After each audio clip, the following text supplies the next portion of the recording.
नमस्कार, मैं हूं रिपु मिश्र। आपने देखना शुरू कर दिया चंपारण मिरर। बिहार में योग्य शिक्षकों की कमी है।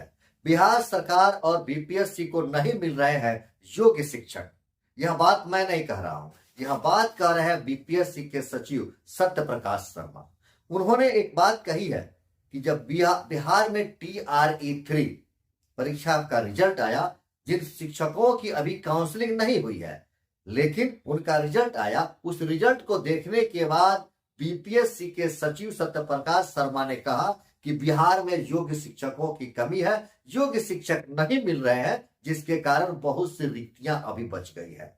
दरअसल विज्ञान के विषय को लेकर के उनका कहना है कि विज्ञान विषय में शिक्षक नहीं मिले और जितनी रिक्तियां थी उसमें बहुत सारी रिक्तियां खाली रह गई। तो क्या बिहार में हम मान लें कि योग्य शिक्षक नहीं है? आप उन रिक्तियों की और उन शिक्षकों पर सवाल उठा रहे हैं जो शिक्षक आपको पढ़ाकर बीपीएससी का सचिव तक बनाया है। एक बार आप ध्यान से उन शिक्षकों को याद करें जिसने आपको शिक्षा दिया होगा। अगर वह अयोग्य होता तो शायद आप इस सचिव के पद पर नहीं होते। एक और सवाल है श्रीमान, जिस परीक्षा को लेने के पहले आप उस परीक्षा के कट ऑफ नहीं बताते हैं कि कट ऑफ मार्क्स क्या होगा, और परीक्षा लेने के बाद आप रिजल्ट देते हैं और वैसे कट ऑफ देने के बाद आप शिक्षकों पर सवाल उठाते हैं। एक और बात मैं कहना चाहूंगा आप सबों से, बुरा मत मानिएगा, हम भी इसी क्षेत्र से आते हैं। लोग हमें पत्रकार भी कहते हैं, लेकिन हम अपने आप को एक क्रिएटर समझते हैं।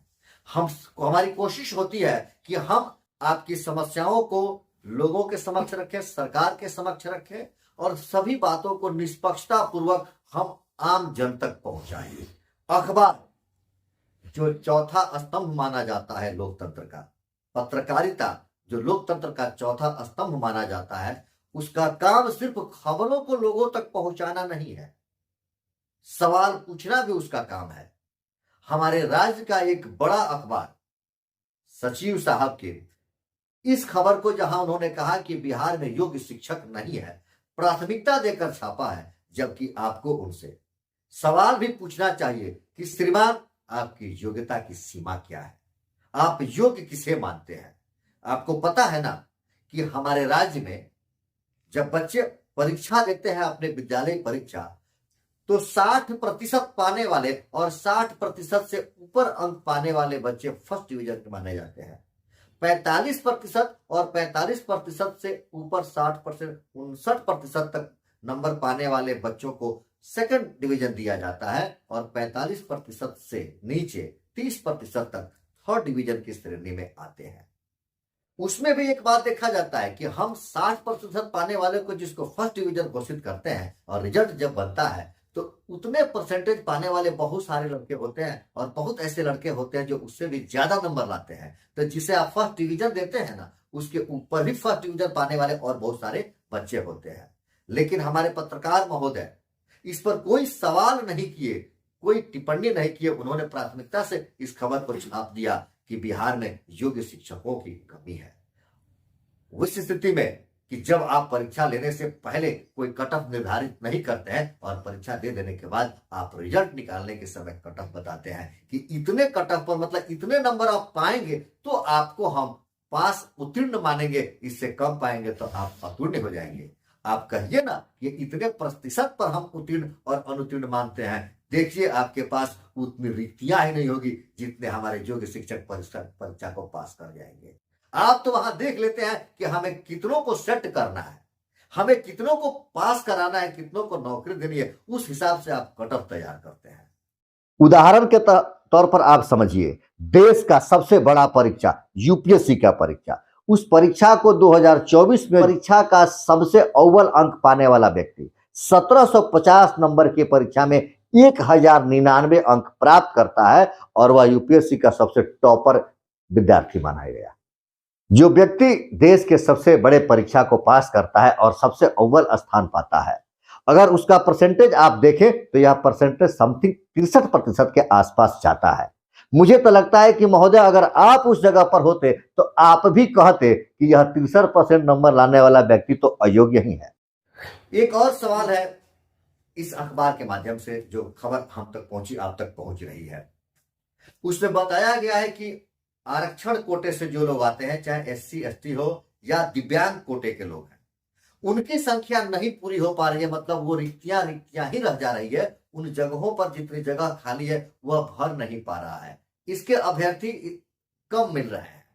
तो क्या, एक सवाल यह है आपसे कि अब जो रिक्तियां TR3 में बच गई, यह आरक्षण कोटे की, दिव्यांग कोटे की, अब ये रिक्तियां जब TR4 में जाएंगी तो क्या यह इसी कोटे में रहेगी या आप इनको आरक्षण कोटा से निकालकर सामान्य वर्ग के लिए रिक्तियां भर देंगे? क्या आरक्षण को खाने का, आरक्षण वालों के हक मारने का यह आपका कोई नया तरीका तो नहीं होगा कि आरक्षण कोटा से बचे सीटों को अब आप फिर TR4 में सामान्य वर्ग की रिक्तियों में शामिल कर दें? खैर, यह जो कुछ भी हो वह विभाग का फैसला है। विभाग इन रिक्तियों को कहां दिखाएगा। लेकिन मेरा सबसे अहम बात यह है, बिहार सरकार की शिक्षा विभाग, BPSC के सचिव महोदय, आप सबों से मेरा एक कहना है कि बिहार के शिक्षकों को अयोग्य ना समझें। आज बिहार में शिक्षा का जो भी स्तर है इन्हीं शिक्षकों के दम पर है।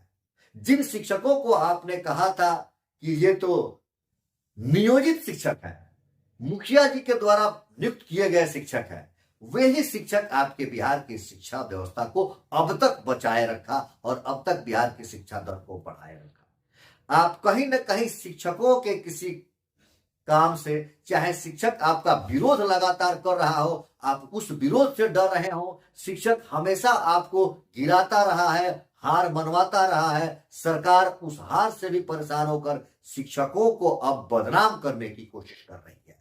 इस तरह का स्टेटमेंट देना कि बिहार में योग्य शिक्षक नहीं है, योग्य शिक्षक नहीं मिल रहे हैं, यह कहीं न कहीं आपकी मानसिकता को दिखाता है कि आप बिहार के गुरुजनों को समाज में नीचा दिखाने का प्रयास कर रहे हैं, ताकि लोग यह समझे कि सरकारी विद्यालय में पढ़ाने वाले शिक्षक उतने योग्य नहीं है।